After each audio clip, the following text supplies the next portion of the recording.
Olá pessoal, tudo bem? Tudo em paz? A gente vai aqui hoje ter mais uma live e hoje aqui com a convidada especialíssima, que é a nossa amiga e professora Andrea De Pieri, né? Como foi colocado aí nas nossas comunicações, a gente vai conversar um pouquinho hoje sobre é claro, alguns informes dessa situação de coronavírus, né, de pandemia, Aracaju afora, mas aproveitar essas discussões tão, digamos assim, grotescas, viu, que tem acontecido, de manifestações pedindo volta da ditadura militar, pedindo o AI-5, pedindo uma sorte de situações que são, no mínimo, absurdas, embora, além de absurdas, sejam completamente ilegais. E a gente está trazendo hoje aqui Andrea De Pieri, que é uma professora de Direito, do curso de Direito da Universidade Federal de Sergipe, mestre na área de Direito, né, André? Doutora de Direito Constitucional, doutora na área de Sociologia, é alguém sempre presente nessas discussões acerca de direitos humanos, sempre presente nessas discussões acerca das questões da ditadura militar, mais recentemente não, há 4 anos, né? Lidando com as ações lá junto à Comissão Estadual da Verdade.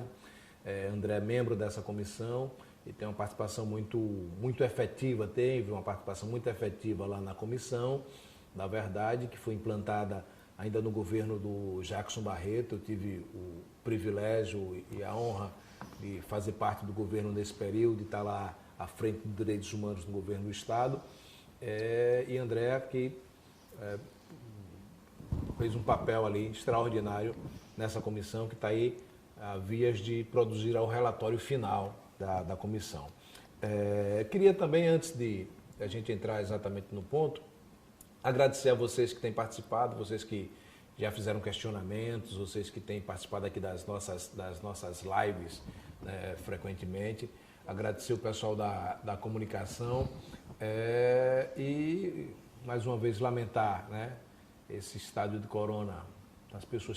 Muitas pessoas adoecendo, o número de vítimas, né, aumentando no Brasil afora.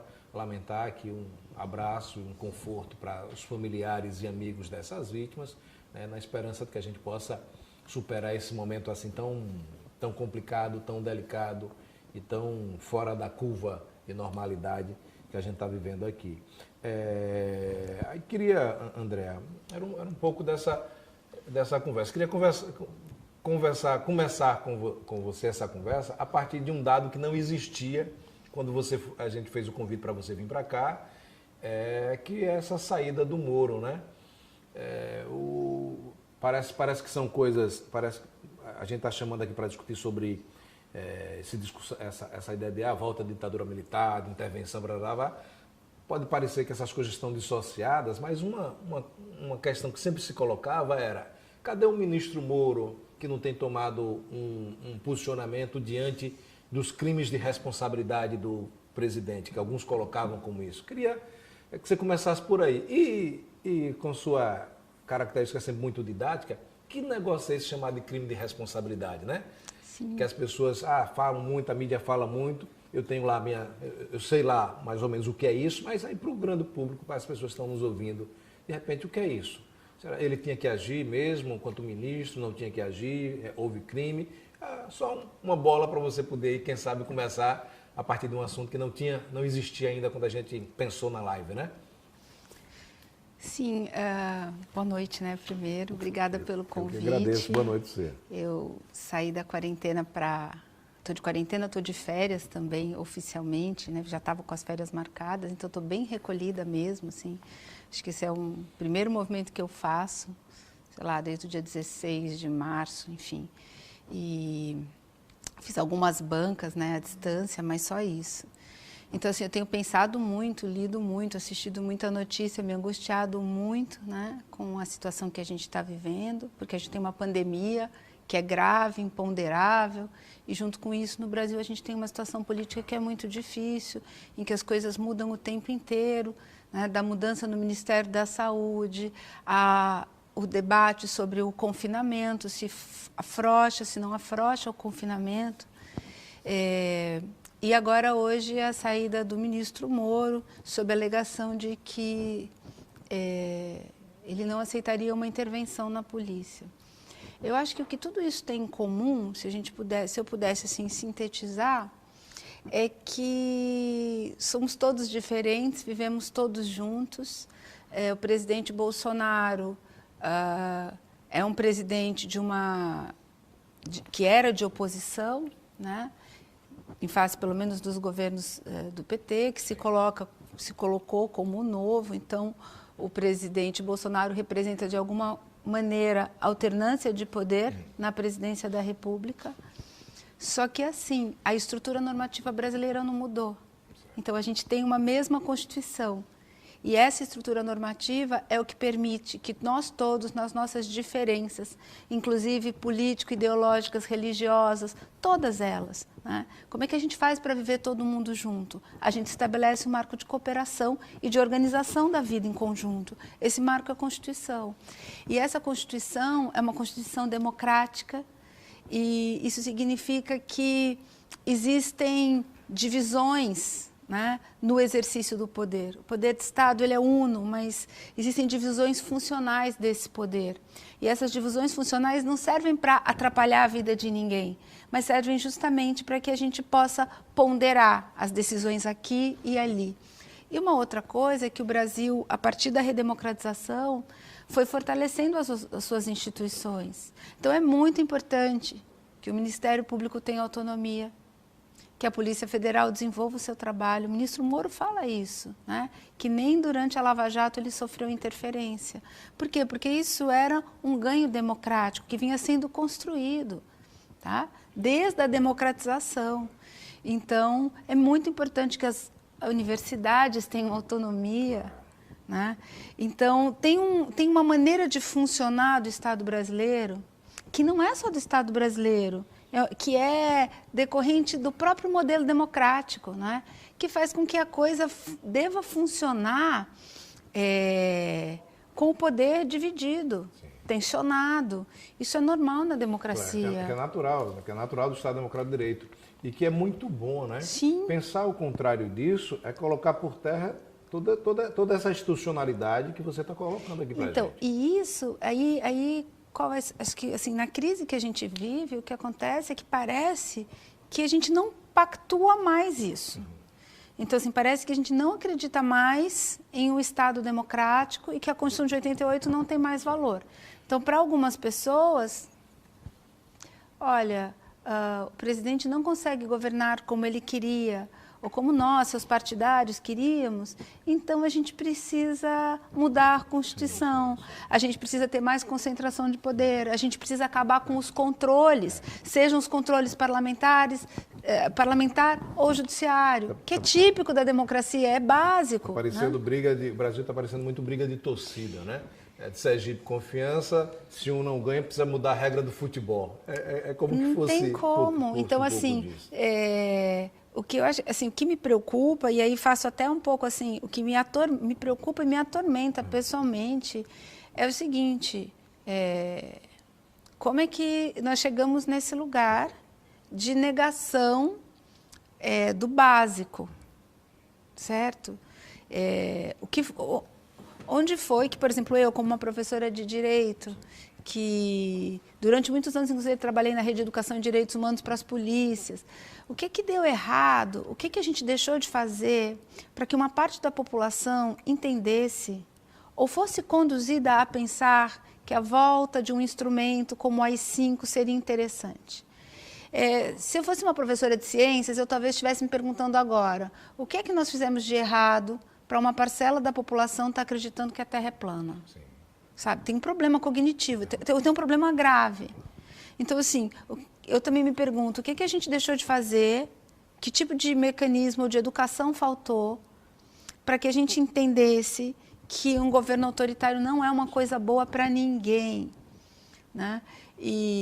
E aí, junto com essa minha reflexão, eu também reconheço que é uma baita de uma confusão, né, Bittencourt?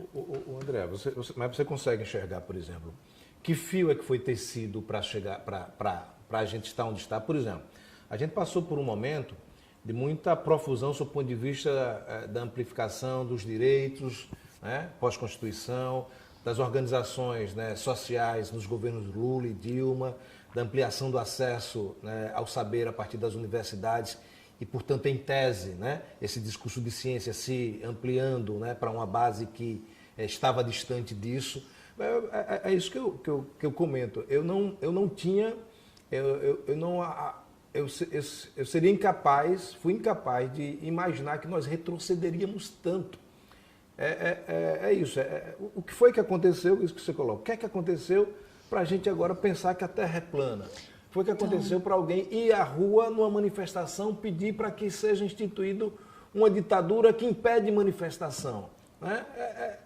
Isso, essas coisas que... Por exemplo, o que é que faz com que alguém olhe para outra pessoa que diz, olha, eu elogio um torturador, sou a favor da tortura, né? Alguém que agride diretamente as mulheres, alguém que desrespeita todas, digamos assim, todos os avanços civilizacionais, né, que a gente alcançou e diz, olha, esse cara é o cara que vai resolver o nosso problema. Será que, por exemplo, nós também não, nós como parcela de esquerda, que durante muito tempo tivemos construindo isso, nós como professores, que responsabilidade talvez a gente... Eu acho que não é só encontrar o problema no outro, mas como é que a gente... Uma autocrítica, uma autoanálise dessa situação. O que é que você coloca? Acha possível disso? Eu acho que a minha maior autocrítica é que talvez a gente não tenha sido cuidadoso com a nossa democracia. Tá? Como alguém que tem tanta confiança que o marido ama, que abandona. Certo. Eu acho que talvez a gente tenha permitido que determinados funcionamentos ofensivos à democracia, à tolerância, tenham podido graçar livremente. Eu vou te dar um exemplo. Não foi feita nenhuma regulação de programa sensacionalista que fica falando bandido bom é bandido morto. Olha, bandido bom é bandido morto, é algo que não corresponde aos pressupostos éticos do Estado brasileiro, daquilo que está na Constituição, tá? Ao fazer isso, desqualifica o discurso dos direitos humanos. Sim, né? Mas passamos 30 anos, né, desde os anos 80 pelo menos, com esses programas policiais comendo o juízo da nossa população. E a gente dando aula de direitos humanos, inclusive para a própria polícia, e achando que a coisa estava crescendo.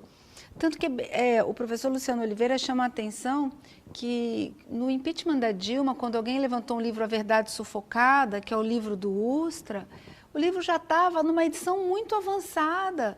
E nós, pesquisadores, né, da área de sistema de justiça criminal, direitos humanos, a gente nem sabia que esse livro existia. O livro já estava, sei lá, para cima da 8ª edição. Tá? Então, assim, e a gente nem tinha dado conta de que havia um mundo.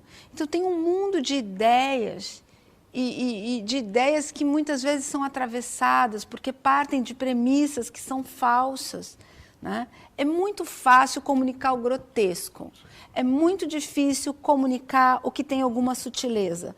A ideia de democracia é uma ideia sutil. Ela exige um raciocínio abstrato. Você tem que pensar que todo mundo é igual. E tudo que a gente vê na vida é que todo mundo é desigual. Então, pensar democracia significa pensar nessa igualdade política, em como fazer com que as pessoas possam ser iguais na desigualdade. Significa pensar em mecanismos de promoção, né, para que o privilégio não torne o acesso impossível para algumas pessoas. É tudo bastante abstrato. E o grotesco não é abstrato. Entende? Você mostra uma cena com sangue e aí você pede justiça como punição. Então, muito fácil. A ideia de justiça, pensar sobre justiça exige um raciocínio calmo, abstrato, reflexivo. E se você mimetiza a justiça como punição, você fala, vamos matar todo mundo, vamos ter pena de morte, você trabalha com a lógica dos inimigos. E eu tenho lido muito que assim, um fator preponderante para a ascensão de novos discursos autoritários, não só no Brasil, tem sido a manipulação do medo, né? Então, é o medo agora do comunismo, do vírus chinês. Então, é a retroalimentação de um medo que nem corresponde à realidade. Não tem mais Guerra Fria, não é esse o contexto. Enredo muito presente na história do Brasil. Se a gente for olhar na década de 60, esse enredo está presente. É o medo do comunismo, né? Contra a corrupção, é o discurso da família, é a pátria, é a fé. É um discurso que sempre é reeditado e que é uma cortina de fumaça que esconde lá uma série de verdades que em cada contexto não precisam, não devem ser reveladas, né? Esse roteiro está sempre presente. Daí que a gente fica falando, por que é que a gente não... Né? Já aconteceu, né? Mas onde é que estavam as nossas forças no sentido de alertar, inclusive? Eu acho que também as promessas da democracia, da igualdade democrática, do acesso pleno de direitos, né? Elas não chegaram a se concretizar. Mas você então acha... as pessoas vão enchendo o saco e vão querendo coisas mais imediatas. As pessoas querem se sentir seguras. E aí são alvo mesmo, acabam sendo cooptadas por um raciocínio desse tipo, que no final é até um raciocínio de iluminação. Eu estou vendo que os outros não estão vendo. Tem uma variável assim, eu descobri que agora eu estou do lado certo, contra a hegemonia, contra o globalismo, contra... Né, tem uma costura aí contra tudo aquilo que a gente construiu como processo civilizatório. Porque se você olha, por exemplo, para a Organização das Nações Unidas, né, para a importância da Agência da Saúde nesse momento, isso é muito importante, porque não tem outra maneira da gente aumentar os graus de cooperação e controle, né, em caso de epidemia, por exemplo, num mundo globalizado, se não reforçando a Organização Mundial da Saúde. E isso está sendo visto como ameaça, isso está sendo visto como ameaça, como globalismo. Então tem um meio do caminho aí, né? Em que o medo vai sendo operado o tempo todo. E que é aquilo que está construído dentro do mundo ocidental, como parte do nosso processo civilizatório de aumento de cooperação, está sendo bombardeado o tempo todo. André, entrando nessa que você coloca do civilizatório, me remete aqui, por exemplo, Darcy Ribeiro, lá no seu Leito de Morte, produz aquele livro chamado Povo Brasileiro, que é uma tentativa que Darcy faz lá já ao final da vida, é um livro póstumo, inclusive, de interpretação desse Brasil, dentre outras tantas obras extraordinárias que ele faz. E aí ele faz uma série de elogios, né, ao Brasil, quanto a esse povo novo, diferente e muito bom, dada a soma de diversas matrizes, né, étnicas. Ele diz, o Brasil é extraordinário. O muito ruim do Brasil é sua elite. Ele faz isso. Em síntese, o Brasil é maravilhoso, o muito ruim do Brasil é sua elite. Aí eu fico olhando aqui, por exemplo, a quem esse Brasil está servindo, entendeu? Os índices cada vez mais negativos, né? A própria indústria nacional com problemas seríssimos. Esse Brasil está servindo uma elite, tem uma elite cada vez mais restrita, que é a elite rentista, que é a elite do universo, né, da especulação financeira. Agora, se a gente, por outro lado, também olha para elites mundo afora, esse universo existe, né? O Brasil, né, é uma elite muito mais rica, inclusive, que a elite brasileira. Sim. Mas sobre esse ponto de vista de destruir um país, sob os mais dispersos aspectos, como a gente está dizendo, civilizacional, parece que é uma elite que está na frente da nossa sobre esse aspecto, sob o ponto de vista, entre aspas, digamos assim, qualitativo, né? Talvez seja uma elite que se preocupa mais com esse aspecto, até mesmo subjetivo, do que a nossa elite. Como que essa elite ainda fosse escravocrata, como que essa elite, como diz o próprio Darcy Ribeiro, fosse uma elite de moer gente, fosse donas de um moinho, né, para ficar moendo gente, né? Isso que eu fico... Aí reafirmo o discurso do... E quando a gente fala de elite, às vezes o cara diz, o cara que tem um comércio, às vezes o cara que tem um comércio de médio porte, ele se acha elite. Eu estou falando aqui de nível de elite, né, dos que têm o controle econômico, financeiro do Brasil e do mundo, né? Esse universo, até mesmo funcionário público que ganha bem, que, sei lá, ganha 20, 30 mil reais, ele se acha de elite. Não é essa elite que eu estou falando. Na minha cabeça, isso não é elite. Isso é uma parte que faz uma leitura equivocada de interpretação da nossa realidade. Mas o que é que você... É isso, é a nossa elite. O que é que você... Ela é isso mesmo? É favorável a esse desmantelo do processo civilizacional, digamos assim? É uma elite descomprometida com o Estado Democrático de Direito? É uma elite descomprometida com o próprio desenvolvimento econômico e social do Brasil? É uma elite que só olha... O que é que você enxerga nisso aí, André? Eu não estudo isso especificamente, mas eu sei que há vários setores de esquerda, inclusive, em que acham que há uma elite nacional que é preocupada com o Brasil, né? Eu não sei, eu não tenho visto uma elite nacional. Não tem se manifestado, né? Tá bem quieta. Vamos ver agora com o andamento das coisas, né? O coronavírus talvez seja uma variável nova, porque não dá para se proteger sozinho, né? Não é possível pensar que ricos estão mais protegidos, porque se você tem uma casa e você fica em casa, você está menos exposto do que você está no ônibus, não é? Mas a verdade é que, pegando o vírus, o rumo que isso vai seguir, ninguém está completamente seguro em função da sua classe social, né? E mesmo entre os ricos não vai ter leito para todo mundo de UTI. Então, talvez a gente tenha que pensar nas coisas de uma maneira diferente. Eu não tenho visto uma elite nacional comprometida com o país comparecer, né? Nem para nada, nem para nada. Não consigo nem te dizer quem seriam esses representantes dessa elite nacional comprometida, como a gente via nos anos 70 até 80. Não sei dizer. Mas assim, não estudo isso especificamente. Democrática e comprometida com o desenvolvimento nacional. Não tenho visto, não. Não tenho questões aqui, viu?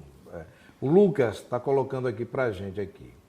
Deixa eu ver. O discurso de segurança nos trouxe a essa situação política atual. Infelizmente, a população brasileira acabou optando por uma postura política imediatista, burguesa, distante do pensamento crítico. Eu acho que o Lucas está dizendo aqui da potencialização dessa fala constante segurança, né? E esvaziando esse sentimento crítico que você tem colocado aí. Ou seja, as pessoas... Estou sendo assaltado, é o que mata o bandido. Né? Eu não gosto muito da saída repressiva, não. Mesmo no contexto de garantir a quarentena, eu acho desproporcional prender a pessoa porque ela estava na praça, porque ela resolveu que ela vai sair. Agora, justamente pela saída repressiva me parecer desmedida, é que a gente precisaria ter uma intensificação de todos os mecanismos de comunicação, dos gestos simbólicos, né? E poderia até pensar em algum sancionamento de natureza administrativa, como multa, alguma coisa assim. Há uma preocupação muito grande que a saída da pandemia nos conduza a modelos de Estado muito autoritários e controladores, né? Não sei, eu acho que os modelos de Estado que vão permanecer depois da pandemia estão em disputa nesse momento. Se a gente vai conseguir reforçar os princípios de cooperação espontânea e valorosa e em sociedades mais democráticas, colaborando, né? Ou se a gente vai ter estados mais autoritários que, para proteger a sua população, se estabelecem de uma maneira super autoritária. Então, acho que tem que ter essa preocupação. Agora, fica difícil, né? Porque a colaboração, como o nome diz, exige esforços contínuos e comuns. Eu acho que a gente sai de certo esse discurso do Estado cada vez mínimo, né? Esse discurso do Estado não intervindo nunca, cai por terra nessa realidade nossa. O que está salvando vidas o que salva as vidas hoje é o Estado. O próprio primeiro-ministro britânico confessou que a vida dele, né, ele agradece ao Serviço Público de Saúde inglês. A América do Norte está vivendo mais de 45 mil mortos, né? Num sistema que Obama queria imprimir ali, um sistema de saúde, né? Que não tem, democrático nesse sentido. Portanto, eu acho que, se quiser efetivamente tirar alguma lição disso, talvez esse caminho seja uma possibilidade. O Gilson Matos, que nós tanto conhecemos, está mandando aqui uma questão, André. O Gilson diz aqui o seguinte: até que ponto o processo de redemocratização fortaleceu a democracia? uma vez que parte expressiva da sociedade brasileira permanece com velhos hábitos de negação da democracia. É o que Gilson Sérgio está falando. Um abraço aí, Gilson. Gilson, que também foi membro aqui da Comissão da Verdade, um grande pesquisador e que deu uma contribuição extraordinária no levantamento de um calhamaço de documentação. Depois a gente entra mais detidamente nas questões da comissão.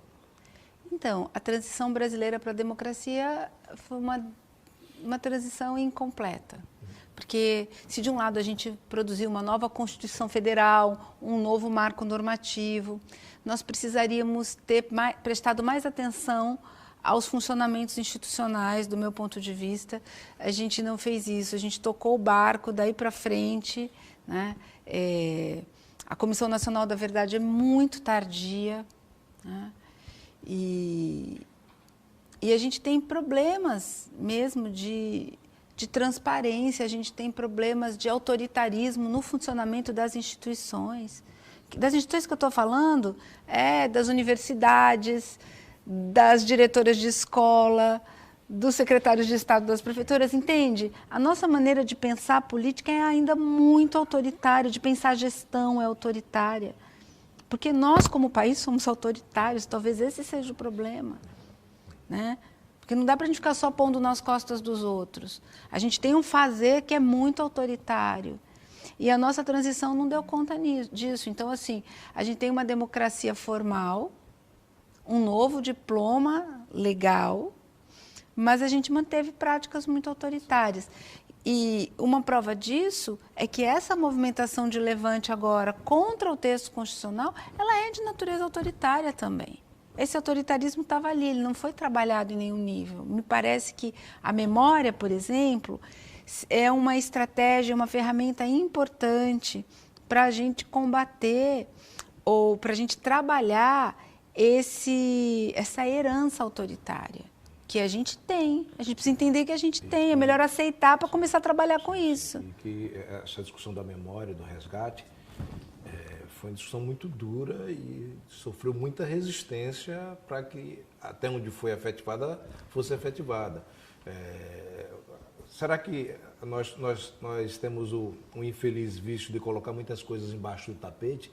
Nesse processo de construção da redemocratização, muitas coisas não deveriam vir às claras, de modo que a gente pudesse exaurir o debate, fazer, sei lá, entre aspas, uma catarse nesse sentido, né? Que as pessoas pudessem, como aconteceu em alguns países, inclusive da própria América Latina, né? De presidentes que foram julgados, que foram condenados por atos, né, de crimes contra a humanidade. Será que isso também não então, a gente poderia ter feito isso, mas a gente perdeu o trem, a gente não fez. Quando a gente constituiu a Comissão da Verdade, anos depois, né? E foi se tentar discutir no Supremo se seria possível ou não punir criminalmente os autores. E aí o Supremo disse que não seria possível discutir mais criminalmente essa questão. Mesmo sendo um crime de tortura, a decisão do Supremo é imprescritível e inafiançável. Então, a decisão do Supremo na DPF 153 é que não é possível discutir isso criminalmente. E eu também acho que isso fez com que a gente ficasse muito focado depois em quem vai punir. E a gente... Como é que eu vou dizer isso? A experiência da gente na Comissão da Verdade é que Bittencourt, infelizmente, é muito menos pessoal e muito mais estrutural, certo? Não é muito simples a gente pensar que ocorreu tortura porque teve um homem mau, desviado do seu caminho, alucinado, que foi lá e torturou. Isso é uma simplicidade. Esse homem foi lá e torturou o outro, que ele via como inimigo, mas porque havia uma ideologia de Estado que entendia o outro como inimigo. E porque a adesão foi maciça. A adesão foi maciça. Tem o sujeito que foi lá e torturou, mas tem uma estrutura social inteira, certo? Que se somou, que respaldou. Então, para mim, pessoalmente, a gente precisa entender o que aconteceu, por que aconteceu e como aconteceu. E não é todo mundo que pensa assim. Eu tenho muitos colegas que acham que o mais importante é a condenação pessoal, porque ela serve de exemplo. né? Eu acho que isso não seria o mais importante, mas eu também me pergunto, se a gente não faz isso, como a gente chega para olhar para os fenômenos, entende? Porque aqui em Sergipe, um documento que o Gilson Reis foi quem resgatou, que é uma análise do embaixador para Sergipe, Bahia, embaixador americano para Sergipe, Bahia. O documento se chama 3 meses após o golpe. E ele está encaminhando um relatório. E o relatório dele é jocoso, que não se podia chamar o movimento de 64 de revolução, que é revolução sem sangue, sem nenhuma resistência. E ele vai dizendo como é que tudo transcorreu na maior calma. A mudança de governo aconteceu com adesões imediatas das elites locais. Aí estou falando de Sergipe, estou falando de 1964, estou dizendo assim, que de uma maneira geral, certo? A elite aderiu imediatamente, aderiu e foi conivente depois. Né? Aqui em Sergipe ainda, também vale a pena dizer que se aderiu de primeira hora, protegeu seus filhos também de primeira hora. Aqui não teve nenhum grave incidente, até a Operação Cajueiro em 76, né? Que foi muito grave, mas foi muito grave porque foi uma equipe que veio de fora também, e aí as arrumações locais não conseguiram evitar que a coisa acontecesse de uma maneira mais grave. Então, assim, são muitas as reflexões que a gente tem para fazer.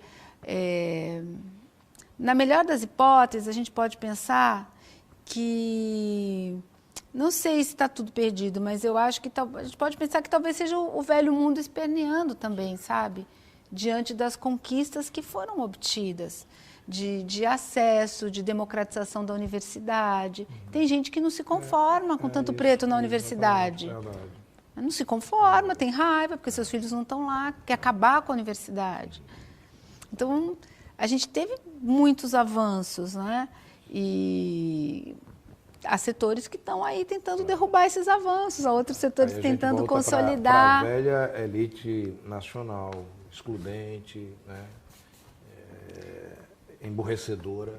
Então, aí a gente tem que pensar que talvez a gente tenha que ver quem a gente é de verdade, né? Eu me lembro muito, assim, eu na faculdade, ou mesmo, acho que em 97, eu passei 3 meses na Espanha, e as pessoas falavam assim, Brasil, Ayrton Senna, Brasil, Pelé. E eu lembro que eu mesma projetava a imagem do meu país como um país tolerante, como um país bacana, como um país alegre. E o país que eu configuro hoje não é esse. Porque talvez nunca tenha sido, né? Um país de democracia racial, que era um mito. A gente está entendendo isso agora. Você pega um país que tem na base de sua construção nascente, econômica, a escravidão, um discurso de tolerância é sempre um discurso artificial. Então, a escravidão é a expressão mais absurda, mais intensa de domínio do ser humano sobre outro ser humano. E se a gente for olhar Canudos, se a gente for olhar o cangaço... Exatamente. Né? A forma com que a elite reage e arranca a qualquer manifestação arranca a cabeça, o negócio é arrancar a cabeça. A gente arranca a cabeça há muito tempo, Bittencourt, a gente arranca a cabeça há muito tempo. Agora, talvez... Que a gente achava que não. Porque também tem uma... Aí, se a gente for pegar a trajetória do pensamento intelectual brasileiro, tem uma elite intelectual que bota muitos panos quentes nessa trajetória, né? E se a gente, por exemplo, pegar, acho que uma pesquisa precisa ser feita, a elite cultural sergipana, inclusive, né? Conservadora, muito conservadora. A base religiosa dessa elite, a própria Universidade Federal de Sergipe, que é fincada na base religiosa. Aí vê o papel da Universidade Federal de Sergipe, não dos alunos, mas do pensamento intelectual da universidade no período da ditadura militar. A universidade está muito protegendo os seus filhos ali, digamos, né? Mas acho que a gente também tem que entender que nós mesmos estamos conseguindo compreender e ver coisas que a gente não conseguia compreender e ver lá nos anos 90. Tá? Por exemplo, todo o debate sobre racismo estrutural, sobre feminismo e, portanto, sobre o patriarcado, sobre opressões interseccionais, são todas pautas e discussões que estão colocadas agora. né? Então a gente não conseguia ver, mas não via eu pelo menos, estou falando por mim, eu sempre consegui enxergar, mas não com a dimensão que eu enxergo nesse momento. Então esses autores, o Gessé de Souza faz um trabalho importante, acho que ele é um autor importante, né? Tem críticas que podem ser feitas aqui e ali, mas de uma maneira geral tem um outro olhar sobre as ciências sociais. E outra coisa, não só no Brasil, a gente tem outros autores que começam a falar do Sul, que estão falando do Sul, que estão falando de um lugar descentrado. Então, isso permite a gente ver outras coisas. Isso também começa a acontecer, né? A gente está vendo as coisas de uma outra maneira. E obviamente, se você está num lugar determinado, você fala, compreende muito melhor do que quem está no outro falando por você. Então, a gente está nesse movimento agora. Esse é o momento desse movimento. Isso é tão intenso que está pautando o Big Brother, que é programa popular da Rede Globo. É verdade. Né? Então, está pautando. É muito importante essa observação que você faz. Eu às vezes fico assistindo um pedaço ali disso, mas muito mais nas mídias sociais, a discussão de gênero, a discussão racial, da violência contra a mulher, do discurso machista, né? Está ali dentro. É verdade. Há algum tempo, talvez, nos primeiros Big Brother, isso não estava colocado lá. Não, isso não estava colocado em nada, isso não estava colocado nem na universidade. Né? Se a gente fizesse uma mesa... vezes essa prática estava sendo... Essa ação que está sendo combatida agora estava sendo praticada na universidade que a gente nem via, nem nada, a gente que podia estar reproduzindo junto. Inclusive. Claro que sim. É verdade, nós somos os piores intérpretes do nosso próprio tempo. Sim, sim. Tem uma questão aqui de Fabrício Rosa. Um abraço, Fabrício, obrigado por participar aqui. Ele diz aqui, Andréa, quais as soluções em curto prazo para frear o impacto do obscurantismo, como exposto à crise do modelo de Estado no pós-pandemia, tendo autoritarismo, e quais seriam as soluções possíveis? Fabrício Rosa está tendo que a professora faça uma tese de doutorado agora aqui, viu, Fabrício? Um abraço, Fabrício. Quais as soluções de curto prazo, como exposto à crise do modelo do Estado pós-pandemia, tende autoritarismo, e quais seriam as soluções possíveis para isso? Um pouco você já falou um pouco dessa possibilidade de construção do Estado pós-pandemia, porque de viés autoritário, né? Então, há vários autores tentando fazer essa leitura, né, tentando ler esse momento. Tem alguns livros, inclusive, que estão rodando aí nas redes sociais, né? Uns PDFs, Sopa de Wuhan é um deles. Tem um outro PDF com o David Harvey, que vai com o Zizek, que entrou nas redes sociais essa semana por conta de um post, porque o Zizek, por exemplo, é do grupo dos otimistas.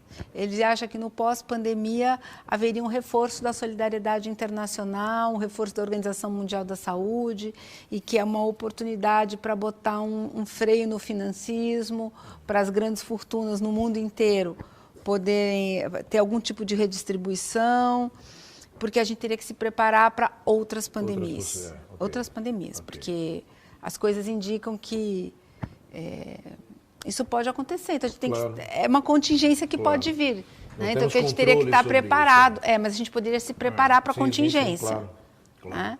Preparar-se para a contingência. Preparar para reagir diante disso, correto. Então, bem otimista. Outros autores, sei lá, como Giorgio Agamben, que estuda estado de exceção, acha que, do ponto de vista das liberdades individuais, ele escreveu um primeiro texto no comecinho dos fechamentos na Itália. Também esses primeiros textos, ainda a situação na Itália não tinha agudizado, não estava tão grave como veio a ficar depois, né? Então, ele escreve num primeiro momento em que ele está muito preocupado com esse fechamento e que isso nos leve a uma formatação de Estado autoritário que se naturaliza, ele usou a expressão Estado de exceção, é um Estado de exceção que fica. Eu particularmente acho que a gente vive um momento de disputa e de indefinição dessa realidade.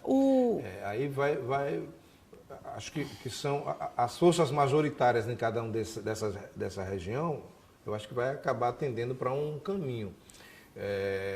No que pesa, bem verdade, aqui de fora do distanciamento da elite mundial que nós estamos, né?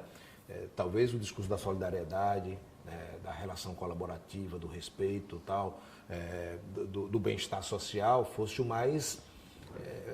porque talvez fosse o que melhor desse resposta numa situação como essa. Sim. Né? Repito, a grande potência econômica está sofrendo, né, muito em consequência disso, porque esse bem-estar social, essa solidariedade, a ideia da competitividade, a ideia do lucro, né, da redução cada vez mais de direito, da potencialização do chamado, entre aspas, mérito, né, do liberalismo às escâncaras, e são 45 mil mortes. É muito. É muita morte. É muita morte. É muito trágico. Né? É muita morte. E aí, eu esses dias repostei uma postagem daquele Kennedy Fonseca, ele dizendo, no estado norte-americano, de 30% da população negra, mas 70% dos mortos são negros. Né? Não é uma questão de pigmentação, é uma questão do nível, né, econômico-social dessa população lá dentro, né? Esse é um problema. Mas vamos entrar aqui no outro pontozinho aqui. Tem eu não sei o nome dele aqui, está escrito Tevinho Alf, uma coisa dessa. Ele só faz um comentário. A elite comprometida está no Brasil da terra plana. Né? Talvez. Ele faz um comentáriozinho nessa natureza. André, você, como eu comecei aqui no começo, olha aqui no começo, você passou 4 anos junto aí com a equipe do pessoal da Comissão da Verdade. O Gilson que mandou o recado aqui para a gente, né? Em especial o Gilson, que é um grande pesquisador, em especial o Gilson fez um levantamento de um volume de documentações, né? Sem precedente na história de Sergipe no que diz respeito a essa temática, mas que lições, o que é que você abstrai daí que num momento como esse a Comissão da Verdade teria possibilidade de apresentar à sociedade sergipana como um contraponto a tudo isso que a gente está vivendo aí? Então, a nossa comissão ela começou muito tardiamente. Sim. A Comissão Nacional já tinha acabado. Sim. E, em função disso, a gente foi trabalhando ao mesmo tempo em que impasses relativamente à estabilidade da democracia do presente iam se apresentando. Então, o relatório da Comissão Estadual, que até antes do início da quarentena, né, foi entregue no final do ano passado, está na Segrase para editorar, para rodar, é um relatório que a gente procurou fazer de uma forma bem didática, bem didática. Tem perguntas e respostas sobre o que é democracia, o que são direitos, né? Por que as coisas se configuraram da maneira que se configuraram naquele período, tentando entender, né? Porque um relatório que pega de 46 a 88 é o período de trabalho da comissão. Então, claro que não dá para cobrir tudo. Claro. Então, nós escolhemos contar algumas histórias, né? Baseadas na documentação, também nos depoimentos. Os depoimentos dos sergipanos que foram vítimas da ditadura estão todos no YouTube, num canal da Comissão Estadual da Verdade. As pessoas que talvez, se elas tiverem dúvidas, né? Será que é bom viver no regime autoritário? Vale a pena conferir o depoimento de quem viveu durante um regime autoritário no canal do YouTube da Comissão Estadual da Verdade de Sergipe. E vocês vão ver que, segundo o depoimento dessas pessoas, não é nada legal viver sob a égide do regime autoritário. Só para você retornar. Eu tive a possibilidade de assistir, eu acho que todos esses depoimentos. Eu estava lá à frente. Ao vivo. Ao vivo. E aí, quem tiver oportunidade, dê uma assistida nisso. Quem tiver oportunidade, ouça lá Milton Coelho falando, ouça Bosco Hollenberg, Marcelo Bonfim, ouça Ana Cortes, o Wellington Mangueira, ouça o Jackson Barreto, ex-governador do estado de Sergipe. As pessoas precisam conhecer aquilo. E a gente tem os depoimentos completos, né? Às vezes de 1, 2 horas de depoimento, mas a gente tem pedacinhos curtos editados, ali, né? Alguns drops que as pessoas podem assistir. Entrou na página, assiste depois assiste outro pedacinho. A gente fez algum material editado para uma assistência rápida, né? Porque às vezes as pessoas não podem parar 2 horas para estudar, ouvir o depoimento inteiro. E tem depoimentos ali que são muito tocantes, que emocionam muitas pessoas. Todos são tocantes, muito. Emocionam muitas pessoas. Cheio de verdade, cheio de vigor, como o depoimento do Marcelo Bonfim, por exemplo. Muito detalhado, cheio de informações, como o depoimento de Bosco Hollenberg, sim, né? Sim, é um lindo depoimento. Clareza, didático o depoimento que o Bosco coloca ali. E todas essas figuras que a gente citou aqui, né, com exceção do Jackson Barreto, foram vítimas de tortura física, né, da ordem do absurdo. Portanto, nos dias de hoje, alguém alimentar o discurso de que é favorável a uma ação dessa natureza, que vai simplesmente sequestrar o outro, prender o outro, torturar o outro, porque pensa diferente, que discorda de mim, isso é um absurdo, né? É um absurdo. E as ações de tortura são as mais graves, né? Então, a gente fala em ditadura militar, as pessoas pensam em tortura.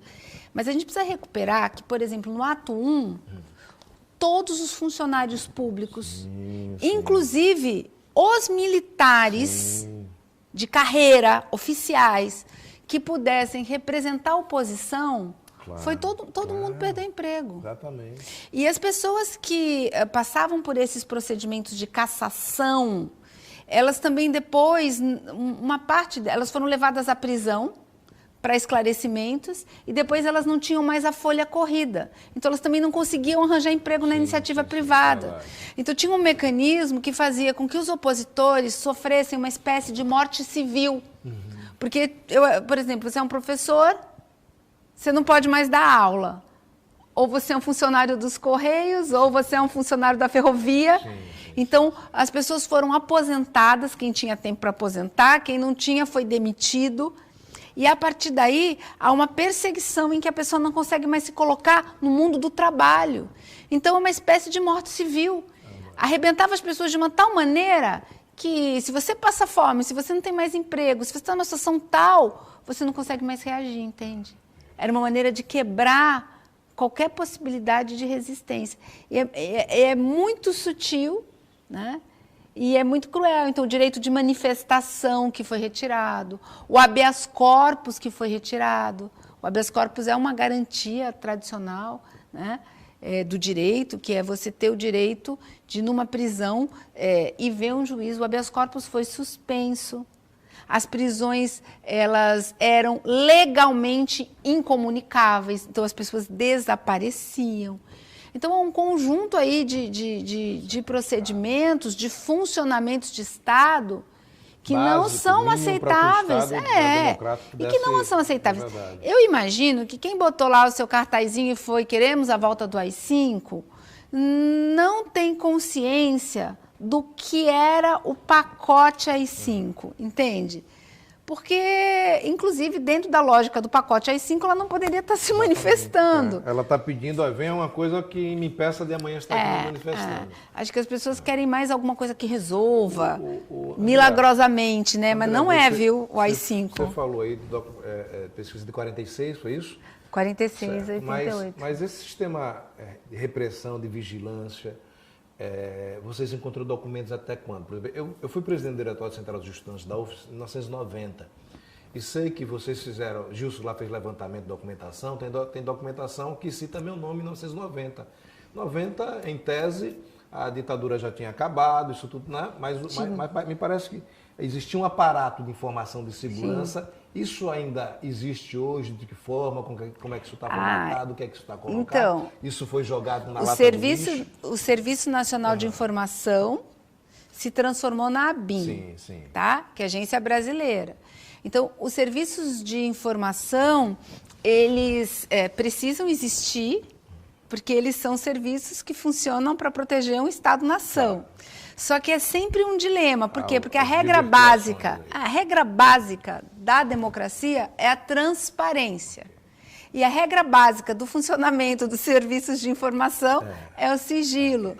Então, há uma discussão de como é que as agências de informação devem funcionar em regimes democráticos. E devem funcionar com uma série de contenções. Há uma reflexão teórica sobre isso, sobre qual o lugar e o funcionamento das agências de informação na democracia. né? A ABIN, aparentemente, se você entra no site, eu orientei um trabalho de um aluno que investigou essa relação, né, entre transparência e sigilo, né? Aparentemente, a agência mudou de nome, fez concurso público, fez vários concursos públicos, se repaginando para funcionar democraticamente, né? Como ela está funcionando, eu não sei dizer, né? Agora, é bem curioso, porque o debate de hoje era justamente, né, o Moro diz, o presidente quer ter acesso a inquérito, informação e investigação sigilosa. Isso não pode mais, assim, tá? Não pode.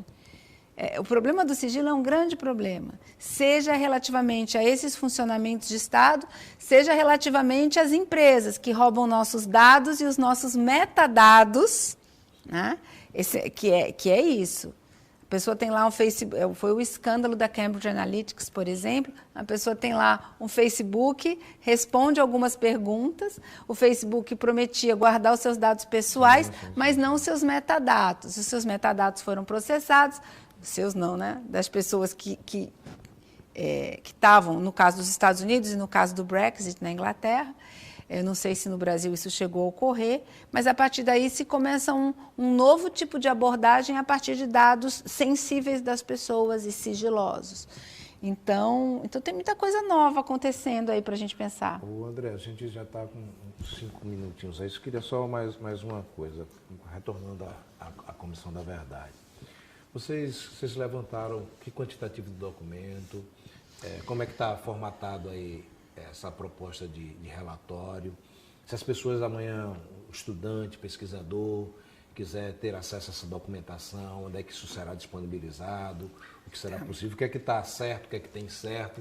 Tem algum apelo público a ser feito aqui para as autoridades sergipanas? O que é muito importante é preservar esse acervo, que existe em outros arquivos. É um acervo de arquivo. Certo. Então, tudo que a gente trouxe digitalizado para Sergipe tem ao vivo, a cores, e também na versão digitalizada. Que volume de documento é esse? No Arquivo Nacional, no Arquivo do Superior Tribunal Militar. Mas nunca tinha sido feita essa gente compilou, a gente tem um recorte para Sergipe, claro. Então a gente já trouxe coisas no recorte Sergipe, tá? Então, mas a gente já fez um primeiro trabalho de triagem, eu posso dizer assim. Certo. A gente tem muito documento.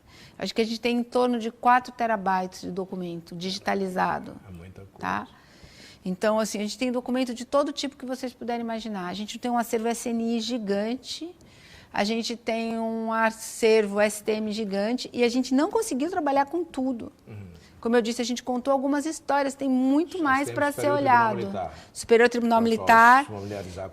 Superior Tribunal Militar, que durante a ditadura militar, os comportamentos que eram considerados atentatórios à segurança nacional eram processados nesse tribunal, né? Isso virava processo crime e a gente trouxe para cá. A gente precisa mais 3 lives para tratar aqui. Só falar em segurança, lei de segurança nacional, ela nunca foi revogada, né?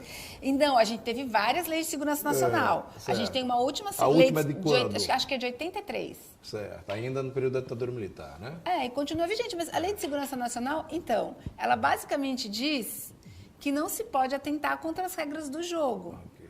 Tem algumas normas ali que a gente chama, são tipos penais abertos, que não seriam, assim, eles permitem muita coisa. Mas, basicamente, a lógica é que se você tem um Estado democrático, uma Constituição, né, é violação atentar contra a Constituição. Por isso, voltando para a primeira pergunta que você me fez, a primeiríssima. Por isso que está se discutindo. Crime de responsabilidade? Assim, na Lei de Segurança Nacional é crime mesmo, né?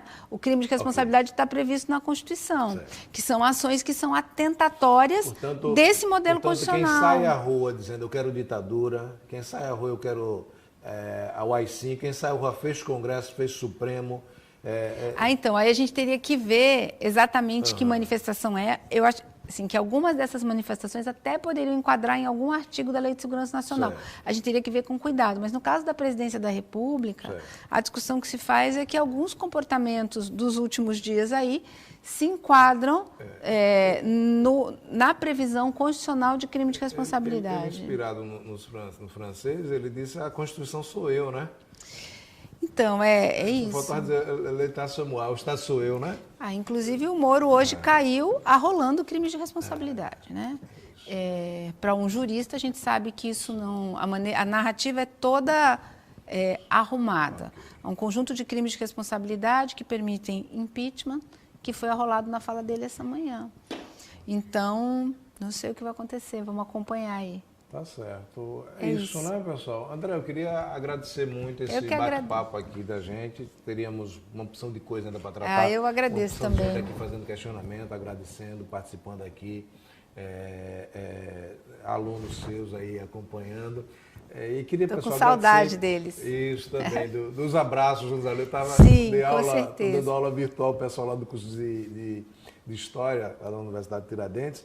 E disse: olha, quando acabar essa pandemia, eu vou sair pela rua abraçando todo mundo que eu encontrar, e ando carente de abraços, né? Estamos aqui de máscara, né? Isso. Como precisa. Viu, André? Agradecer enormemente a sua participação. Sei que você, mais do que simplesmente alguém da academia, é alguém que cuida disso com paixão, com comprometimento ético e político.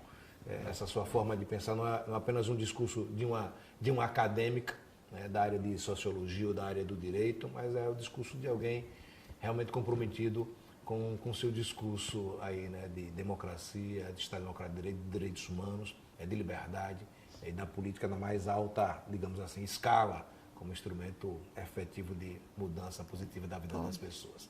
Eu só agradeço. Eu agradeço também. Obrigado a vocês, um abraço, saúde e paz para vocês, viu? Obrigado.